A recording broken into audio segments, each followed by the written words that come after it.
বৃন্দাবন মানেই রাধাকৃষ্ণের লীলা। আজও নিধিবনে প্রতি রাতে রাধাকৃষ্ণ রাসলীলা করেন। কৃষ্ণ মথুরায় চলে যাওয়ার পরেও রাধা বৃন্দাবনেই তার আত্মায় মগ্ন হয়েছিলেন। তবে বৃন্দাবনে মিশে রয়েছে এমনই সব লীলা যা আজও অভূতপূর্ণ। তবে চলুন আজ বৃন্দাবনে রাধাকৃষ্ণের লীলা নিয়ে আলোচনা করব। তবে বলবো, ভিডিওটি ভালো লাগলে চ্যানেলটিকে সাবস্ক্রাইব করে পাশে থাকবেন। কমেন্টে লিখবেন জয় শ্রী রাধাকৃষ্ণ।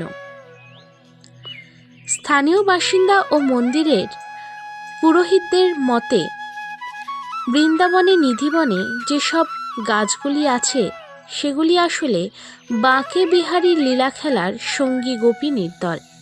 রাত নামলেই নাকি বদলে যায় মন্দির এলাকা, তাই বিকেলের পরই বন্ধ করে দেওয়া হয় মন্দিরের দরজা। স্বয়ং বাঁকে বিহারী নাকি আজও এখানে রায়কিশোরী ও অন্য গোপিনীদের সঙ্গে লীলা খেলা করেন। মন্দিরের চারপাশ ঘিরে রাখা এই গাছগুলোই গোপিনীতে পরিবর্তিত হয়ে রাসলীলায় অংশ নেন। মন্দির চত্বরে ঘুরতে ঘুরতেই একটা ছোট কুয়ো নজরে পড়বে আপনাদের।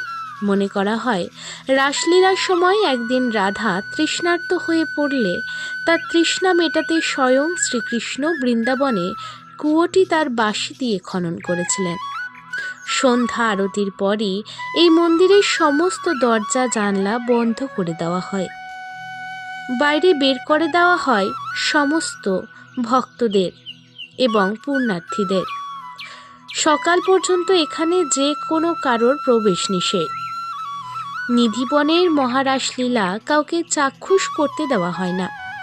কয়েকজন অতি উৎসাহী কখনো কখনো লুকিয়ে সন্ধ্যের পর মন্দিরে থেকে গিয়েছিলেন।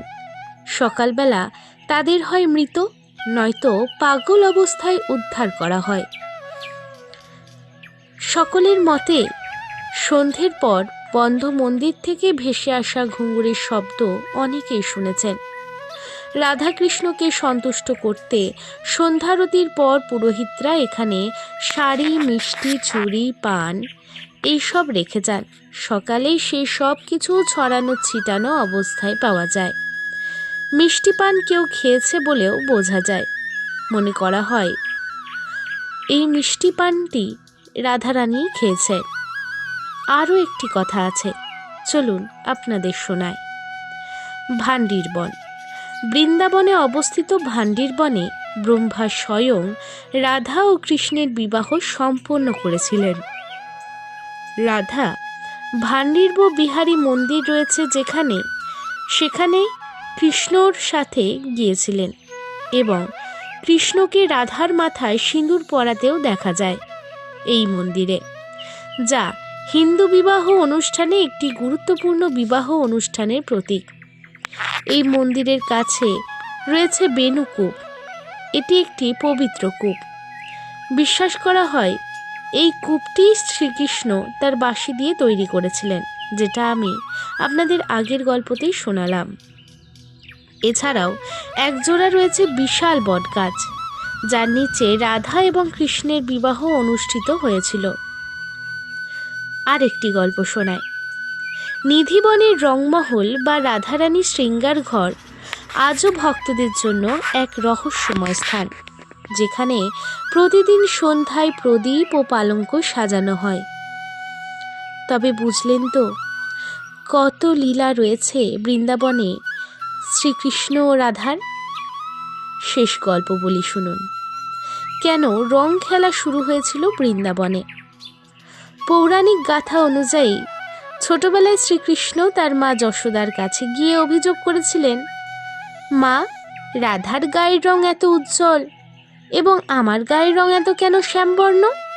তখন মা যশোদা তাকে শান্ত করার জন্য বলেন, কি বলেন জানতে হলে ভক্তির সাথে চ্যানেলটিকে সাবস্ক্রাইব করে পাশে থাকুন।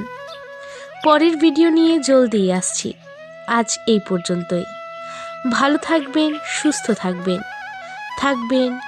ভক্তির সাথে। ভিডিওটি শেষ করার আগে কমেন্টে একবার লিখে যান আপনি যদি কৃষ্ণ ভক্ত হন। আপনি যদি মনে মনে কৃষ্ণকে নিজের প্রভু বলে মেনে থাকেন, তবে একবার লিখে যান জয় শ্রীকৃষ্ণ, জয় রাধা মাধব, রাধে রাধে। দেখা হচ্ছে পরের ভিডিওতে।